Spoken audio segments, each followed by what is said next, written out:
berbincang bersama dengan Bapak Teuku Rifki, ekonom makroekonomi LPEM FEB Universitas Indonesia. Pak Rifki, kita lanjutkan kembali Pak. Sebenarnya seberapa besar kontribusi dari kegiatan mudik lebaran ini Pak Rifki terhadap ekonomi Indonesia, terutama sebelum terjadinya pandemi? Kalau kita melihat dampak mudik di kondisi normal, artinya sebelum adanya pandemi, ini cukup substansial dalam mendukung konsumsi rumah tangga. Kita lihat data PDB Indonesia itu setiap kuartal yang memiliki mudik atau lebaran. Misalnya di 3 tahun terakhir ini Lebaran dan Ramadan itu terjadi di kuartal 2, itu ada peningkatan konsumsi rumah tangga dan inflasi. Artinya apa? Kegiatan Ramadan dan mudik ini cukup mendukung roda perekonomian di masyarakat, terutama masyarakat kecil dan ke daerah pelosok. Karena ini adalah momen selebrasi, momen perayaan, dan momen berbagi. Jadi masyarakat yang tadinya sudah menabung, masyarakat yang sudah mengumpulkan income, mereka spending di periode Ramadan dan Lebaran. Dan ini yang tidak terjadi di selama pandemi. Memang ini mulai terlihat dampaknya. Dari tahun lalu, tahun ini kita juga sudah melihat inflasi belum terlalu naik dan daya beli masyarakat ini belum terlalu tercermin. Jadi memang dampaknya cukup berasa, terutama di bulan-bulan atau kuartal-kuartal yang memang mengalami Ramadan dan Lebaran. Itu estimasi saya itu sekitar 0,45% dari konsumsi rumah tangga bisa terdorong dari agenda Ramadan dan mudik. Baik, dengan perkembangan saat ini Pak Rifki, sebelumnya pemerintah menargetkan optimis untuk pertumbuhan ekonomi di kuartal kedua di 2021 ini bisa mencapai 7% begitu. Melihat dengan perkembangan yang ada, kemudian juga adanya larangan mudik, bagaimana Anda melihat proyeksinya dan keoptimisan pemerintah ini?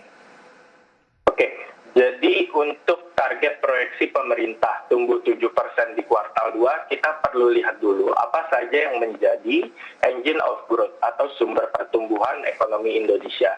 Kalau kita lihat dari sisi pengeluaran, salah satu yang paling berpengaruh itu adalah konsumsi rumah tangga, di mana konsumsi rumah tangga ini berkontribusi lebih dari 50% GDP Indonesia. Nah, ini yang tertahan akibat tidak adanya mudik. Tapi kalau kita mau lihat secara lebih besar, secara lebih holistik, ini ada 2 komponen utama yang mendukung konsumsi rumah tangga. Satu, konsumsi masyarakat menengah ke bawah, dan satu, konsumsi masyarakat menengah ke atas. Kita tidak bisa pungkiri adalah bahwa selama ini yang mendukung pertumbuhan ekonomi itu konsumsi masyarakat menengah ke atas.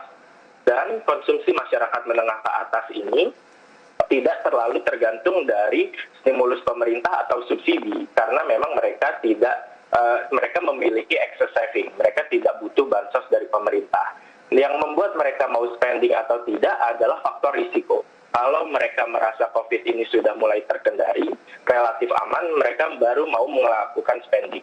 Makanya kita sudah lihat belakangan masyarakat sudah mulai ke mall, sudah mulai mengagendakan pariwisata, lalu kemudian dengan subsidi pemerintah kemarin, masyarakat ini sudah mulai belanja kendaraan bermotor. Nah, ini yang perlu terus didorong. Lalu ke depannya, saya melihat ini masih sangat risky untuk masyarakat menengah ke atas ini tetap menjaga spendingnya karena berbagai faktor risiko yang terjadi. Kita lihat sekarang ada ancaman dari COVID India. Nah, kalau ini tereskalasi dan tidak dapat ditangani oleh pemerintah secara baik, kita akan melihat konsumsi rumah tangga, terutama yang menengah ke atas, kembali turun. Kalau ini kembali turun, sulit untuk kita mencapai target 7%. Tapi sejauh ini saya masih cukup optimis kita bisa mencapai target tersebut karena memang satu, pandemi COVID ini sudah mulai tertangani di luar faktor COVID India yang kita masih belum tahu risikonya akan separah apa di Indonesia.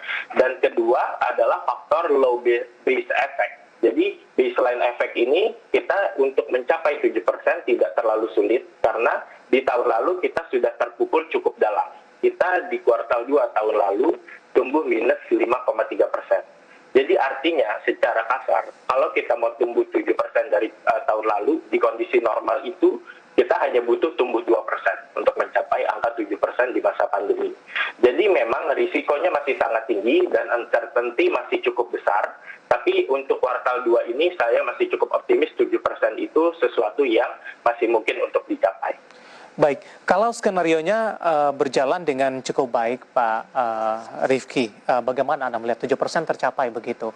Dengan catatan pandemi COVID-19 masih terkendali, vaksinasi masih terus dilakukan, kemudian juga di akhir tahun nanti ada momen Natal dan Tahun Baru. Arah dari pergerakan ekonomi dan kontribusinya dari mudik nomik dan juga Natal dan Tahun Baru. Ya, betul. Jadi memang untuk di kuartal 2, 7% ini saya rasa masih cukup visible. Satu, karena low base effect dan kita sejauh ini progresnya masih cukup baik hingga kuartal 2. Yang menurut saya akan menjadi tantangan ini adalah di kuartal 3, kuartal 4. Bisa tidak misalnya kita nanti di kuartal 3, kuartal 4 itu menjaga momentum pertumbuhan yang kita sudah bangun selama ini. Perlu diingat ada risiko-risiko yang selama ini belum ada, sekarang sudah mulai muncul. Seperti penyebaran kasus COVID dari India dan dampak dari mudik. Gitu. Kita tahu pelarangan mudik ini terjadi, tapi tetap aja ada kelompok masyarakat yang mudik. Nah, kalau ini mampu menyebarkan virus COVID secara tinggi, ini baru akan terlihat di kuartal 3, kuartal 4. Yeah. Kalau risiko COVID ini meningkat di kuartal 3, kuartal 4 setelah mudik, ini konsumsi masyarakat lagi terus turun lagi. Kemudian pemerintah harus melakukan mungkin semi-lockdown lagi atau PPKM lagi. Dan di sisi lain, dunia usaha ini mungkin bisa berhenti lagi produksinya karena takut akan penyebaran virus. Nah, ini jadi yang perlu kita awasi ini bukan sebetulnya di kuartal 2, karena kuartal 2, 1 sudah hampir selesai, dan risikonya sudah kurang lebih kita bisa estimasi. Yang masih 3 uncertainty dan challenge itu adalah di kuartal 3 dan kuartal 4. Kita harapkan di kuartal 3 dan kuartal 4 tidak terganggu progresnya karena penyebaran-penyebaran yang seharusnya bisa diantisipasi seperti mudik. Dan ini kita terus dukung baik dari pemerintah, dari masyarakat untuk tetap menjaga protokol kesehatan sama seperti dari awal kita berada di kondisi pandemi ini. Baik, Pak Rifki, waktu kita cukup terbatas, Pak. Terima kasih sudah bergabung bersama kami dan semoga yang kita bahas bisa menjadi referensi bagi pemirsa IDX Channel. Sehat selalu, Pak Rifki. Baik, terima kasih Mas Devi. Sehat selalu. Baik,